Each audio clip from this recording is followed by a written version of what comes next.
All right. Welcome to the Eisenhower Presidential Library and Museum. Thank you for joining us for our Lunch and Learn program.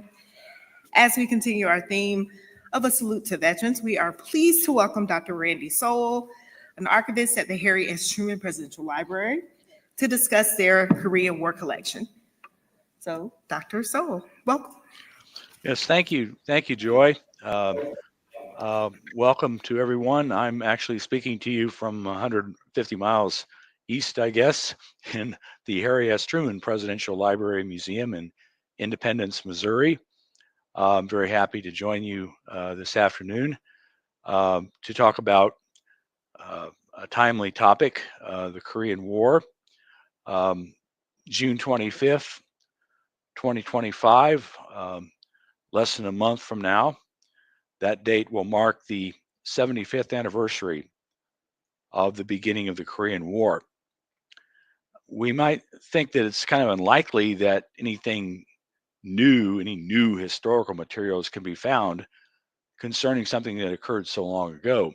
But I found out that over the years that people are still discovering letters, photographs, motion pictures, military records, and artifacts relating to the Korean War in their homes, perhaps among the possessions of relatives who have passed away.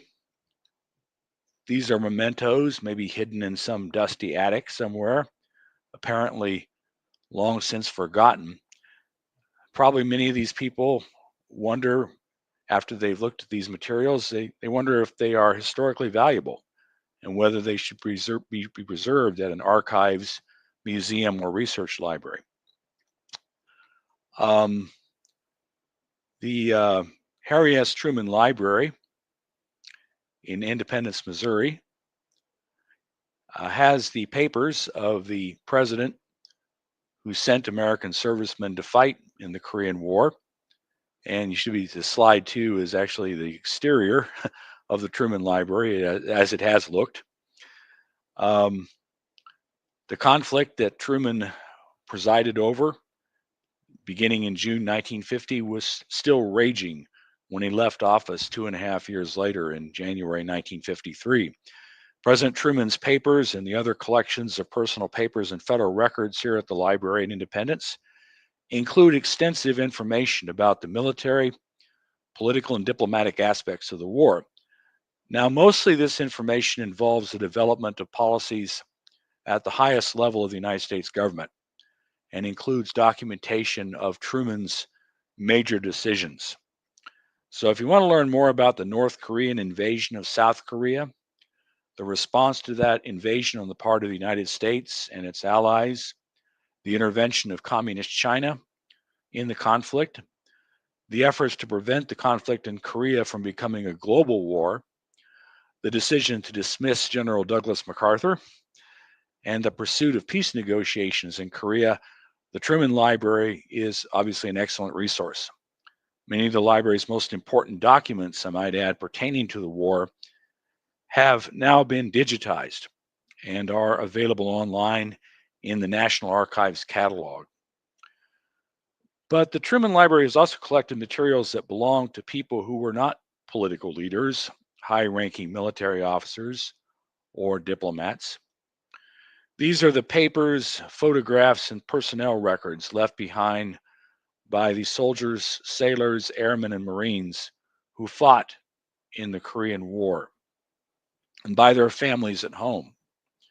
People who were caught up in these terrible historic events and who suffered to a greater or lesser degree because of them. Now, the Truman Library was dedicated in 1957, and from its very beginning, the library staff collected historical materials relating to every aspect of the war.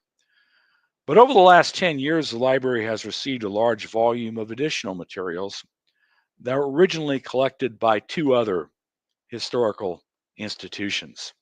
One of these institutions was the Center for the Study of the Korean War, which was founded by a Korean War veteran, whose picture you see there, Paul Edwards, and was located in President Truman's hometown, Independence, Missouri.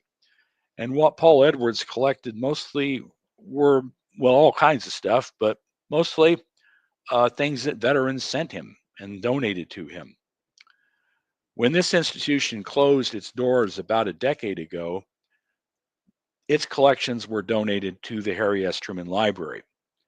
And we found that they included a really an astonishing variety of items, everything from dog tags and Army uniforms, a VHS tape of the Gregory Peck movie Pork Chop Hill,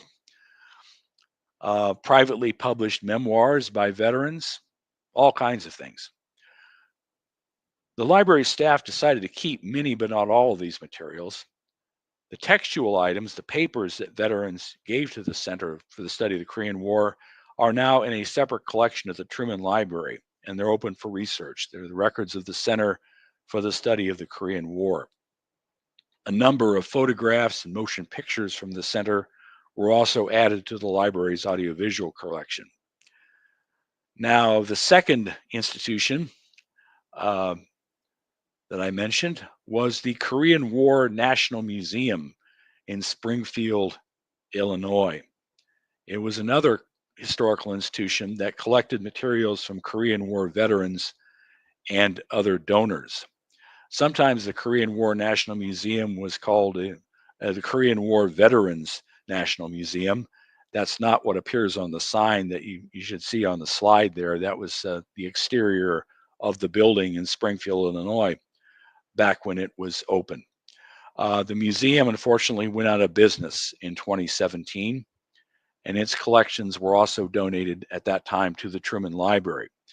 Now, as was the case with the materials from Independence from the Center for the Study of the Korean War, the library staff decided not to keep many of these materials, those that were received from the Springfield Museum, primarily because they proved to be duplicates or near duplicates of items already in the library's holdings, or because they really could have little value to historians. We did keep a lot of this material, and a collection of textual items, papers, from the Springfield Museum is now being processed at the Truman Library, but is not yet open for research. In addition to the materials received from these two now defunct historical institutions, the Truman Library has continued to collect items that reflect the personal side of the Korean War. The library is especially interested in contemporary letters.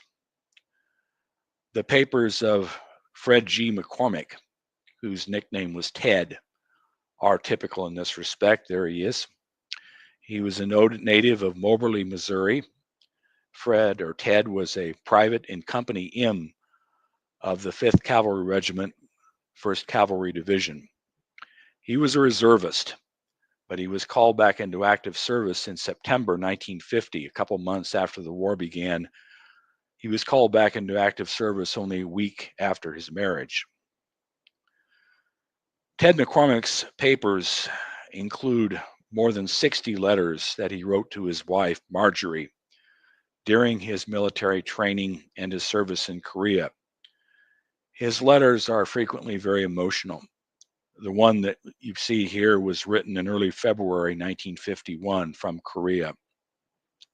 I'm going to read part of it because I know it probably is a little hard to read the handwriting. Dearest darling Marjorie, just a few lines to let you know I miss you very much. Darling, I've really been thinking of you and dreaming of you every night here lately. Maybe it won't be too long before I'm back home to you. Darling, I've been thinking of the times we had just before we were married and the fun I had the 1 week I had with you before I had to leave. Later he writes, Darling, I'm the luckiest person on earth to have someone as sweet as you to fight for. Darling, you are the one big thing in my life, and I'll try to make up for these months I've been gone. And he concludes by writing, Good night, darling. I love you very, very, very, very much. Ted. Then this was probably the last letter that Ted McCormick sent to his wife. She received this telegram, which is also in his papers, about a month later. And I'll quote from it if you can see it on the screen. I guess this is a standard telegram, but she kept it. The Secretary of the Army has asked me to express his deep regret that your husband, PFC McCormick Fred G., was killed in action in Korea 22 February 1951. Confirming letter follows. Also, Marjorie kept this citation that is in his papers, a citation for the Silver Star Medal. We didn't actually receive the medal, but we do have the citation. Ted was 23 years old when he died. It briefly describes the action in which he was involved, in which he lost his life during an assault by communist forces. And I quote, Private McCormick, observing a vulnerable area along the left flank, rushed through a hail of enemy bullets to the opening. Armed with grenades and his rifle, he maintained this position until mortally wounded by enemy fire. His dauntless courage inspired his comrades to greater efforts and materially aided in repulsing the enemy attack, unquote. On the next slide, slide 9, this photograph of Ted McCormick's casket was included among his papers. I don't know how commonly this was done, but it was kept in his papers. He was 23 years old, as I said. He was buried in his hometown of Moberly, Missouri. It occurred to me as I was looking through these materials that sometimes people put things away in an attic somewhere, not because they're forgetting them, but because it's too painful to have them around, remember them, or at least have them close at hand. And yet it's important that these things were kept for whatever reason. They didn't throw them away, they kept them. And I think we can see there is a lot of value and interest in this kind of material, in these letters and photographs. It's not about the big events of the war, but it's about its human consequences. The papers of Raymond and Marjorie Corll, C-O-R-L, are in the Truman Library's Korean War collection, which contains relatively small donations of materials from various donors. And here you should see slide 10. This is a photograph of Raymond Corll. He was, which is included among the papers and now in our AV collection. He was born in Grand Island, Nebraska in 1929. He was working, according to his personnel records, as a manager at the Granada Theater in Dallas, Texas, when he joined the U.S. Army in 1947. Slide 11, you see a photograph here of a Women's Army Corps WWII hospital detachment. You see the members posing for a very large group photograph in November 1949. One of these young women was named Marjorie McCoy, and we blew up the photograph, slide number 12, so you can see a little more closely in that large group. Marjorie's in there. I think she's number 107 there. It's a close-up view of her. Marjorie McCoy and Raymond are the only examples I think we have of a husband and wife who were both in the armed forces during the Korean conflict. I think after that, you'll see slide 13. In the papers, there are a couple of kind of cheerful newspaper articles reporting on the marriage of Sergeant Raymond Corll and Private Marjorie McCoy, a ceremony that occurred on September 1st, 1950, about a little over 2 months after the war began. And I quote from the article, another one of our sister WWIIs took the big step and tied the knot. PFC Marjorie McCoy and Sergeant Raymond F. Corll were married at the hospital chapel on the first day of September 50. Good luck to both of you. And the other article, written from the other side of the gender, I guess. Have you noticed that jaunty air and happy look of Sergeant Raymond Corll lately? Yes, fellows, he took that fateful step Friday, 1 September, when he and PFC Marjorie McCoy of the WWII detachment were united in marriage at the hospital chapel with Chaplain Hahn officiating. Best wishes to our new Mr. and Mrs. team. End of quote. Well, on slide 14, 2 years later, after their marriage in September of 1952, Marjorie Coral received a telegram much like the one Marjorie McCormick had received in March 1951. In both cases, the woman's widow's name was Marjorie. The telegram was followed a few days later by this letter of confirmation from the Department of the Army.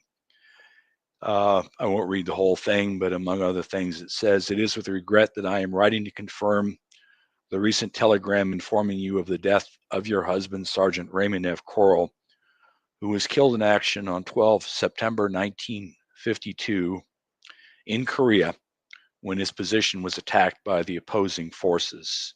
End of quote. On slide 15, you'll see that a few weeks later, Marjorie Coral received this letter from Secretary of the Army Frank Pace, informing her that her husband had been posthumously awarded the Purple Heart Medal.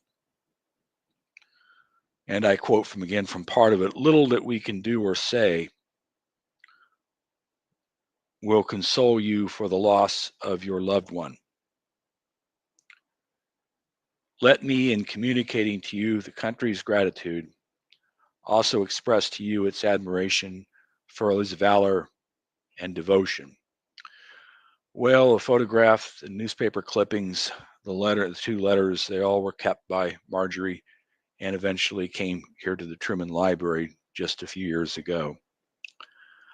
We look at slide 16, the next one. This is a good example of a very basic fact, which is that even the men who survive war have to cope with its physical and emotional effects. And this is evident in the case of Ebby, a case of Airman Edward B. LeMaster, who was known from childhood as Ebby, E-B-B-I-E. Ebby was a native of Florida. He was in the Air Force during the Korean War, serving as a radio operator on B-29 bombers flying out of a base on the island of Okinawa. On the night of October 31st, 1952, Halloween, LeMaster's B-29 was returning from a bombing mission over Korea when the plane developed engine trouble. Now, in letters to his family, which are in his papers here at the library, Ebby had expressed concerns openly about the safety of the B-29s, which were getting a little old by this time. They had been developed during World War II. So maybe this wasn't all that surprising to him. Maybe it was a problem that I suspect he was fully aware of it. Anyway, the engines broke down in flight. The B-29 crash landed in the ocean about 10 miles from the base during a very rough night, stormy night. The sea was very rough. An air rescue crew heroically was able to pull Ebby and 2 other men from the water. The other 11 passengers on the plane were lost at sea. I might add that one of the men who died that night, Donald Wilson, was later posthumously awarded the Airman's Medal for heroism. He reached into the plane and helped pull Ebby, who had been knocked unconscious by the crash, and another crewman out of the airplane before it went down. Unfortunately, he didn't survive himself. I said he received this posthumously, the Airman's Medal, later. It was actually much later. He received the medal in July, posthumously in July 2023. July 2003, still 50 years after his death, largely through the efforts of some interested parties, including the late Senator John McCain.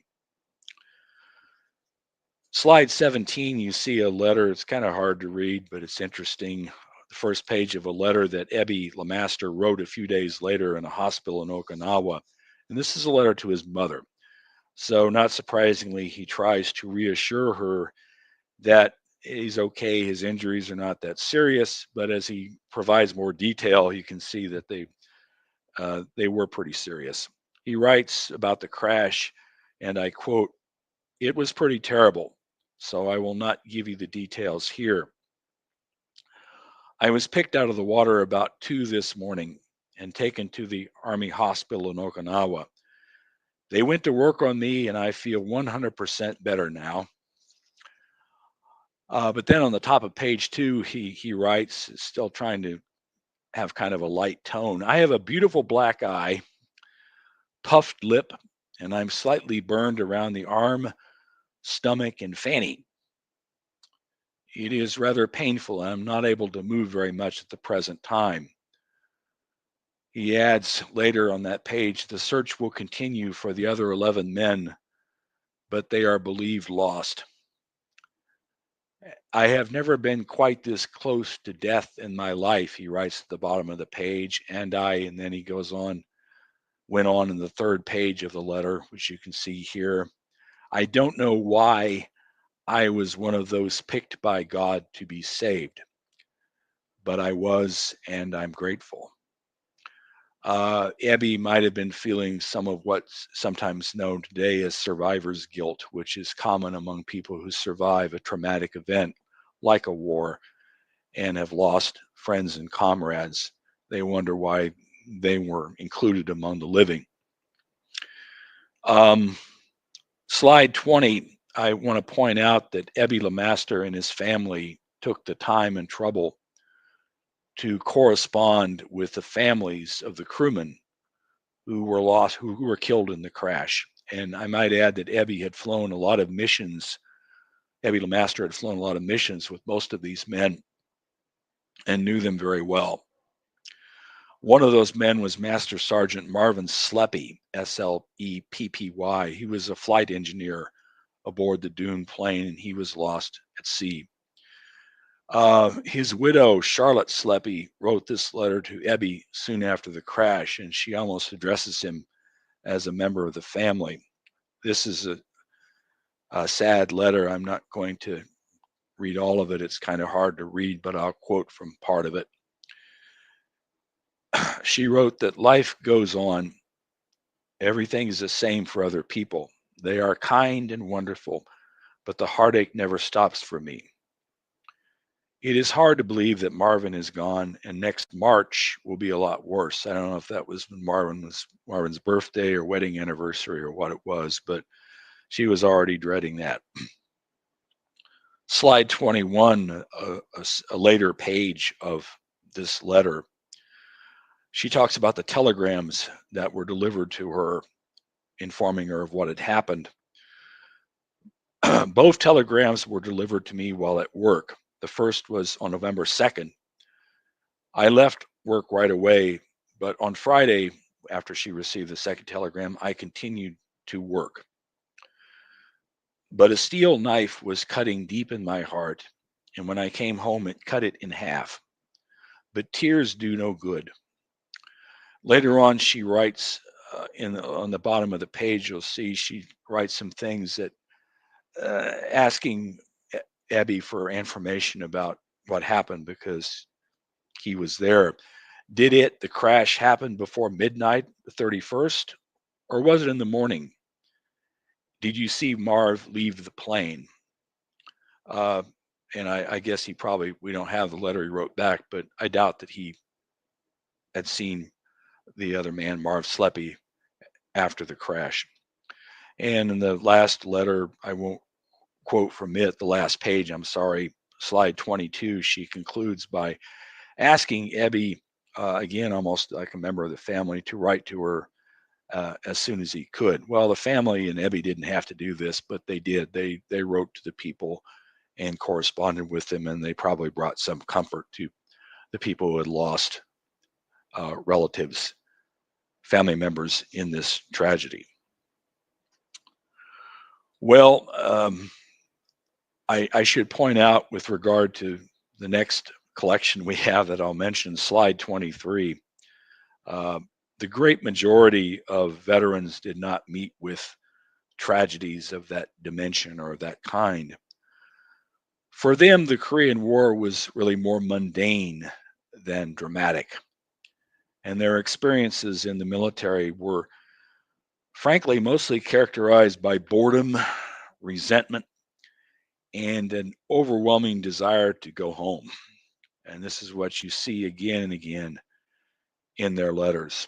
Case in point, this fella, Rex W. Edwards, who is on the right in this picture. We have his papers, a small collection here at the library. Now, Rex Edwards was not directly involved in combat, but nevertheless, his life was profoundly affected by the war. He was already in the Air Force. His enlistment in the Air Force was extended because of the war for approximately 6 months. Furthermore, he was transferred from the United States to an air base in Japan, where he found himself responsible for the maintenance of aircraft that were taking part in the conflict. And this was a high pressure job, as his letters back to his family, to his home, and father and mother, I believe, make very clear. In his letters to his parents, who lived in Michigan, incidentally, Rex Edwards often expresses his frustration with certain aspects of life as an enlisted man in the Air Force, especially in wartime. This typical letter is included among Edwards's papers at the Truman Library. And this is the first page, slide 24 of Rex's letter, which is typed. Almost the first thing he says is, "Well, I'm sure glad that I haven't very long to go now." Well, that's I'm sure it was an understatement. He's already counting the days till this is over. He goes on to mention, I'm going to summarize the letter without reading all of it. He mentions the base's new commanding officer, whom he doesn't particularly like, and the new pass system for leaving the base, which he also doesn't particularly like. I quote, "It isn't the idea of going to town every night. It's just the idea of staying around this damn base on a Sunday when we could be out taking pictures." End of quote. Later on in the letter, Rex frankly tells his parents, he states that the morale of the men is lower than hell, and they won't be putting out so much work or doing any of the things that they should be doing. He complains that the base hasn't, as he put it, got a darn thing for the men to do. The movie sits about 200 men, meaning, I guess, the movie theater they had on base, and about half of them are always civilian workers. We can't even go to Tokyo and back for very long. His base was Fiumcon. I'm not sure where that was, but it was far enough away from Tokyo. It was really difficult to go there and get back. I guess he may have made it once because of the picture you see there with his friends, but it was infrequent that he could get there, and he wasn't enjoying himself. I know a lot of other men felt the same way during their military service, especially with the pressure of war, even if they weren't in combat. On the second page of this type letter, slide 25, at the top of the page, Rex sort of summarizes the situation. He declares that the base is in general all goofed up right now. Now, later on in the next paragraph, he mentions the GI Bill of Rights, which included an educational benefit, and he planned to take some training to become an electrician full time when he got back home. He was already thinking of the future. At the very end of the letter, referring to a friend of his who had written to him, Rex writes, "I got a letter from him yesterday, and he says there is nothing like the good old USA," capital letters. So that was sort of indicative of a not untypical attitude of a serviceman, Rex W. Edwards, in the Air Force as a mechanic during the Korean War. Now, I might add that some weeks later, I don't have the correspondence on this to display, but anyway, Rex's dissatisfaction with the pressures of his job finally boiled over. He mentions this in his letters somewhat sheepishly. Apparently, he became involved in a very colorful argument with a warrant officer and was severely disciplined as a result. I think he had a demotion and loss of pay as a result of this argument with a superior officer. Soon thereafter, though, Sergeant Rex Edwards's hitch in the Air Force finally came to an end, much to relief. And it was still late 1952, I think, that he finally got out of the Air Force. And this is references that you sometimes see in letters from Korean War veterans and similar documents. They mention the fact that President Harry S. Truman, through executive order after the outbreak of the Korean War, extended existing enlistments by up to a year. So if you're already in the service, you had enlisted and you expected to get out in March 1951. Well, when the war began in June 1950, soon thereafter, Harry Truman signed an executive order, and now you were in till March 52. Some of the veterans in their documents and letters call this the year for Harry. The year for Harry. I don't know if there's a lot of affection in that characterization, probably not, but it's something you run into quite a bit in letters like this. Well, I'm kind of wrapping up here, but I think the historical value of some of these letters and photographs is notable. I think they don't deal with the major so-called events of the war, but they remind us that those events have an impact on people's lives. They also provide, I think, a great insight into the experiences and the morale and the feelings of ordinary servicemen and their families back home. Sometimes there's other information, though, and I would like to close sort of by mentioning another letter that we received fairly recently and is now in our Korean War collection. I don't have it on the screen here, but I'll just mention it very briefly. It was a letter written by an artillery officer named John von der Brugge. That's a long name, 3 parts to the last name, von, V-O-N, der, D-E-R, Brugge, B-R-U-E-G-G-E, von der Brugge. Written to his parents, this letter dated October 31st, 1950, from Pongsan, North Korea. And in this letter, he talks about the mountainous country. He talks about how the Marines were following in the steps of the artillery and were making good progress. Also, he had landed and made an amphibious landing shortly before that. He said the Marines were now moving forward. So were the artillery. They weren't encountering a lot of resistance. He mentions that finding newspapers full of anti-U.S. propaganda in North Korea. And at one point he writes, if everything goes as planned, this is to his parents, if everything goes as planned, we should be out of here by Christmas, I hope. And there's a terrible irony to that letter, because a few weeks after that, after he wrote that, as you probably know, the forces of communist China swept across the border and entered the conflict full scale. The UN forces were driven back into South Korea, John von der Brugge among them. 3 Christmases would pass before the fighting in Korea finally came to an end. So that is, I think, of interest in demonstrating again the widespread belief among servicemen at that time, the hope anyway, that victory was just around the corner, that the North Koreans were beaten. This was a sentiment that President Truman had, I think, later in 1950 when he flew to Wake Island to meet, as it turned out, for the only time with General Douglas MacArthur. They had a very brief meeting, relatively harmonious. MacArthur, during the meeting, summarized the advance of the UN forces, and he assured Truman, as Truman later remembered, that if there was any attempt by the Chinese to cross the Yalu River and enter the conflict, they would be met with overwhelming force by the UN troops. Well,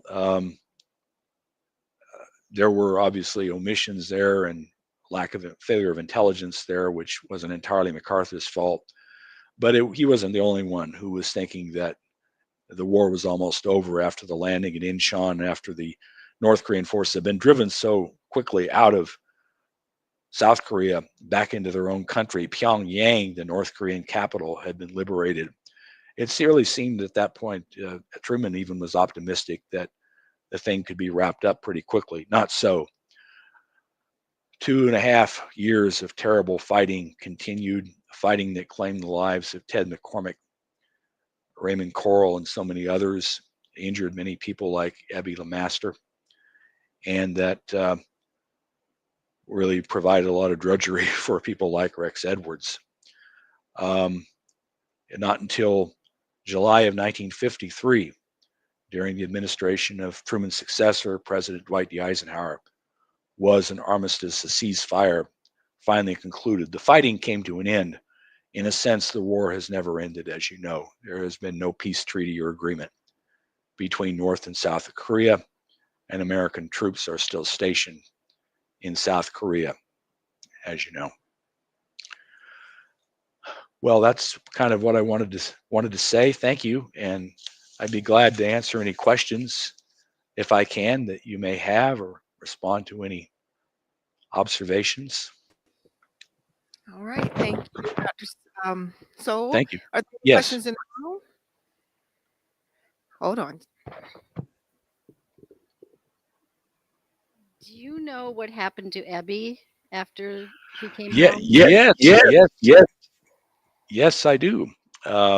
He returned home to Florida. He recovered from his injuries. He got married, and he had a very successful and long life in Florida, working as a manager of a resort hotel complex.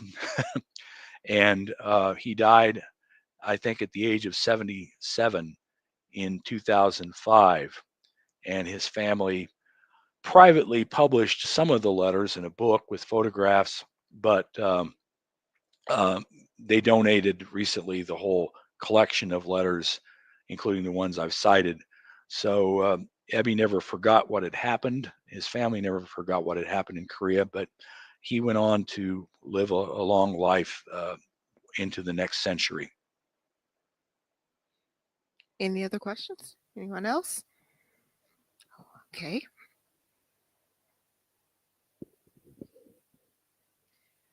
So, if anyone has papers or finds them and they want to donate them to the Truman, how could they go about doing that? You can contact the Truman Library at the email address that I would suggest using is Truman, small letters, although it doesn't matter, Truman.reference, REFERENCE, Truman.reference at the @ NARA, NARA .gov, GOV. Like the Eisenhower Library, the Harry S. Truman Library is part of the Office of Presidential Libraries of a federal agency called the National Archives and Records Administration, NARA. But we particularly, to a greater extent, I think, than President Eisenhower's library, we do collect Korean War materials, and we will evaluate them. It's best to contact the library ahead of time and through the Truman.reference at NARA.gov email and summarize as best as you can what it is that you have or that you found and proceed from there. But these are the kinds of materials that we've collected. Of course, not everything is as dramatic as some of these materials, but they are still of interest to the library. It's still part of our area of interest historically.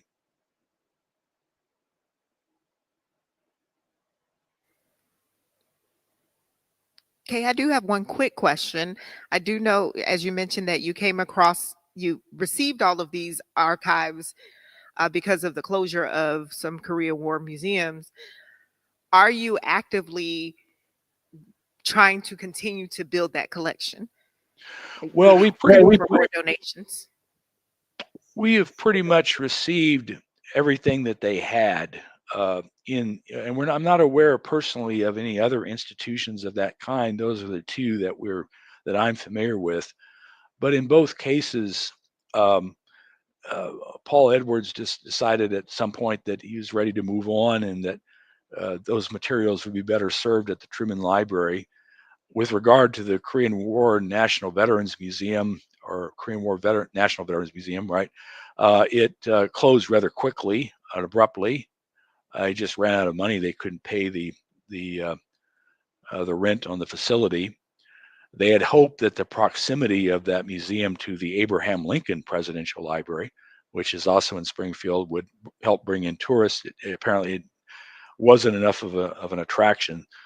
We received a lot of those materials as well, but I think we got everything that they have, and I'm not familiar with any other institutions that have collected large amounts of materials. Now we're looking more at individual donations from individual persons, which may be historically valuable. Okay, any other questions in the room? All right, and there are no questions online. So I will take this time to say thank you so much for joining us today. Oh, you're very welcome. Dr. Sowell, we appreciate your time and sharing your knowledge. If you would like to learn more about the Korean War or the Korean War records at the Truman Library, please check out the Ike Library's YouTube channel, where you will find our real series, The Whole Shebang, History in a Minute, and our Club Eisenhower podcast episode featuring Dr. Sowell, and it will post on Saturday, May 31st. So that's this Saturday. We want to thank our program sponsors, the Eisenhower Foundation and the Jeffcoat Memorial Foundation. We invite you back next month on June 26th, where we will commemorate the 250th birthday of the U.S. Army with a presentation from Mr. Stephen Francis, who is a U.S. Central Command historian, on Eisenhower's leadership. As a reminder, there are surveys on your tables that will help us improve. If you are joining us virtually, there's a link for a digital survey in the program description. As always, you can find more information about our programs on our website, eisenhowerlibrary.gov, where you can also join our mailing list. Thank you so much and have a wonderful afternoon.